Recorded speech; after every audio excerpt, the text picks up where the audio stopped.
Welcome to another video, Walk on the Wild Side, and I am here in Blackpool.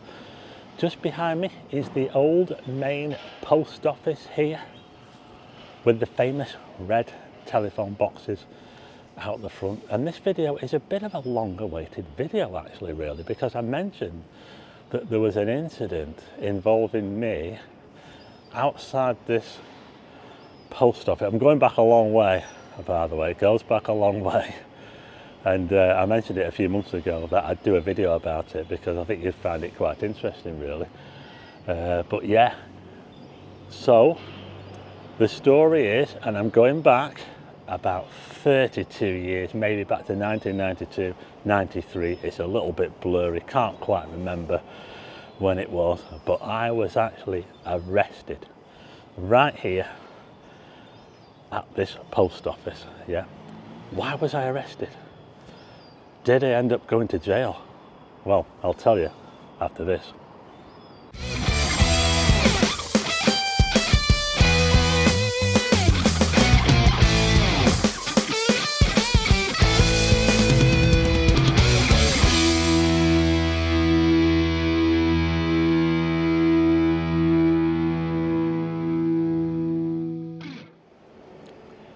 While Blackpool is waking up, I'm actually filming this really early in the morning.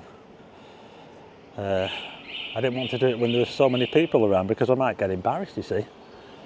But let's have a look at the building here. It opened in 1914, I believe.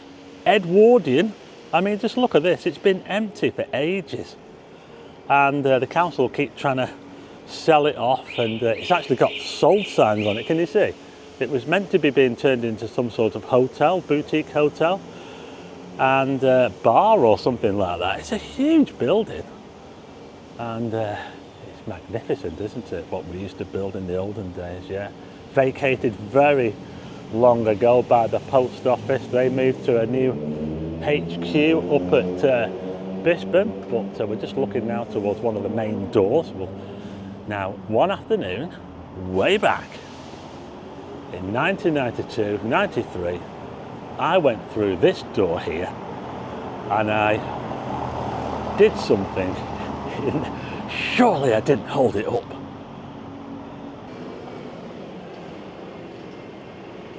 Do you remember the olden days when you went into the post office and they had all these counters? Well, this post office was typical of a main post office.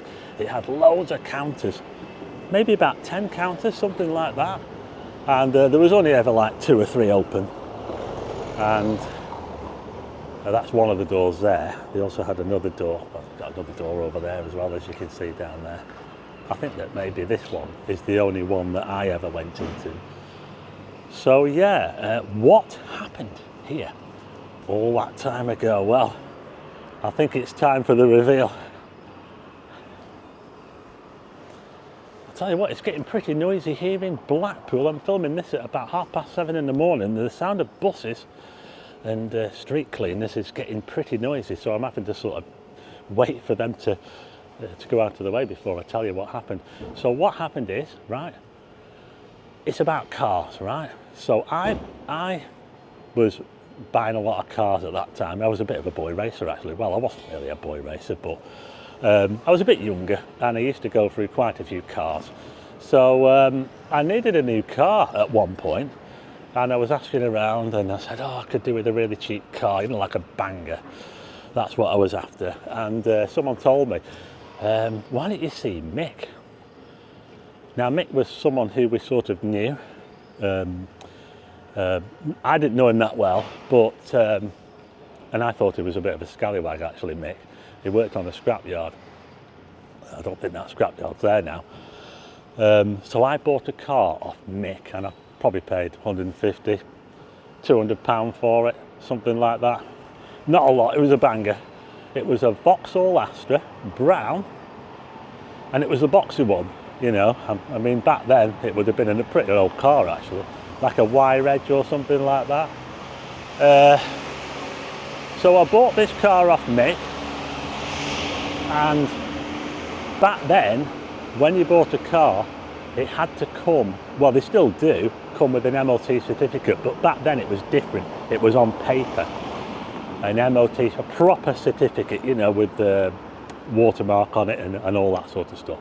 So I bought the car off Mick, and he gave me the MOT certificate, all that, and then I wanted to get it insured, so I got it insured. Yeah, I was trying to do it all properly, so I insured the car, and the next thing to do is you want to tax the car, don't you?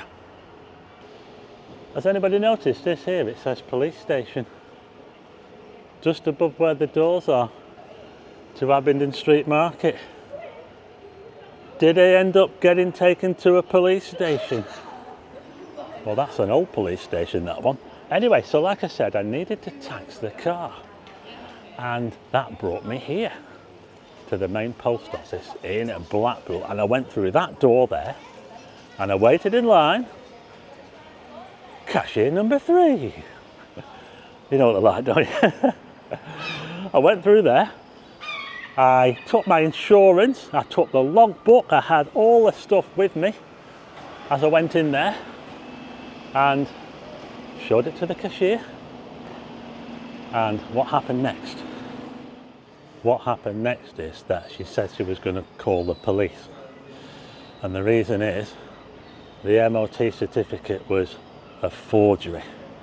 She said, this is a forgery, this, and I'm going to call the police. And she was dead serious about it as well. She wasn't messing about. 30 years, can you imagine? They wouldn't even do that nowadays, would they? I know that MOT certificates are different now, they're all on computer, aren't they? But you just can't imagine them just calling the police to come round for something like that now. It just wouldn't happen. They don't even come round if your house gets burgled now, do they? But back then, times were different, and you know, it is quite a serious offence. You know, obviously, a forged MOT certificate is a serious offence. But I didn't know it was a forgery. But that's what happened. She called the police, and you know what? Within about 5 minutes, the police were parked out here in a car and came over to talk to me. Oh dear. So I was brought outside the door here, and I was talking to a male copper out here, and he was asking me about this forged MOT certificate, and after talking to him for a minute or two, he actually put me under arrest. Can you believe it? Pretty much here, just here. Yeah, he actually put me under arrest. Can you believe that? And then you'll never guess what happened next. Somewhere from this way, I'm going back, the road was a bit different then, but a police van came along. He'd called a police van. Oh my goodness, was I going to be getting taken away in a police van? So the police van parked up somewhere there, yeah, oh my goodness. Can you imagine getting arrested though for a forged MOT? I know it is a serious offence, it is serious, I know, but these days it wouldn't happen, would it? It just wouldn't happen that now, would it? You'd get done for it, but you wouldn't get arrested and have police coming round to pick you up. I mean, you don't even get arrested for shoplifting these days, do you? Unbelievable.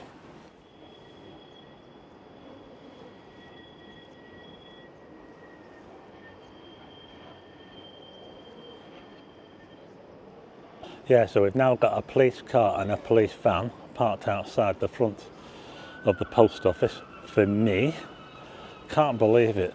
And I was speaking to the copper for a bit longer, and after a couple more minutes, luckily enough, I managed to convince the copper that it wasn't my fault. I didn't know anything about this forged MOT, and I actually got de-arrested. And I was only arrested for, what, 2 minutes? Something like that.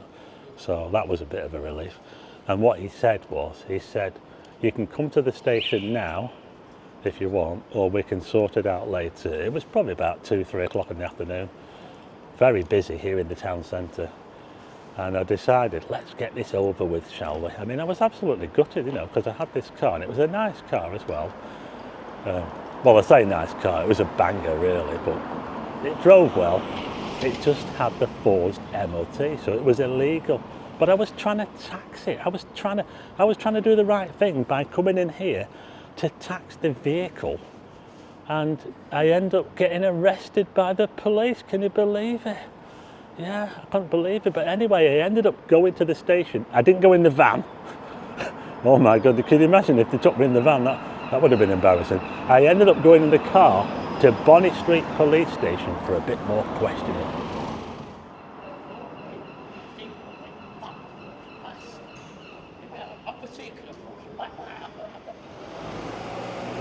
You know, Blackpool is quite cultured in some parts. We've got these very fancy artworks here, just on the corner of Clifton Street, and Blackpool is waking up.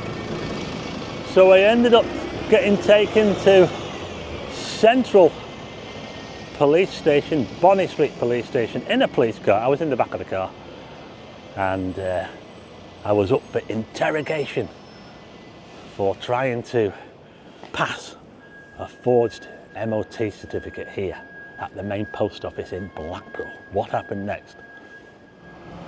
Starting to get really noisy now here in Blackpool. There's bus after bus after bus here in the town centre, but I'm going to wrap it up now. That was the story of me being arrested. What happened was, when I got back to the station, I basically just told a bit more of the story. I told them about the guy, and you know what it was that made them twig? It was when I mentioned this guy's name.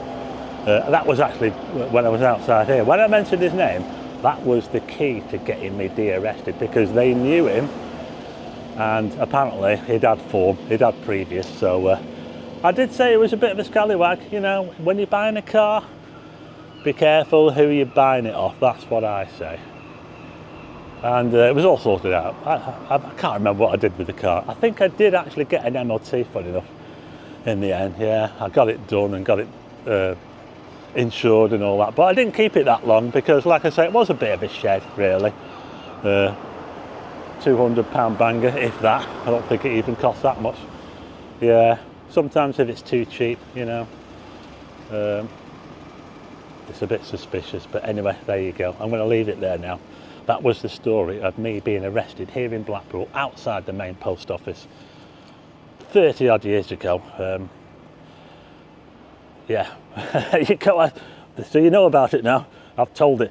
Anyway, I hope you liked the video. If you do, hit the like button and also hit subscribe and tick the bell for notifications of new videos, and I'll see you again on the next one.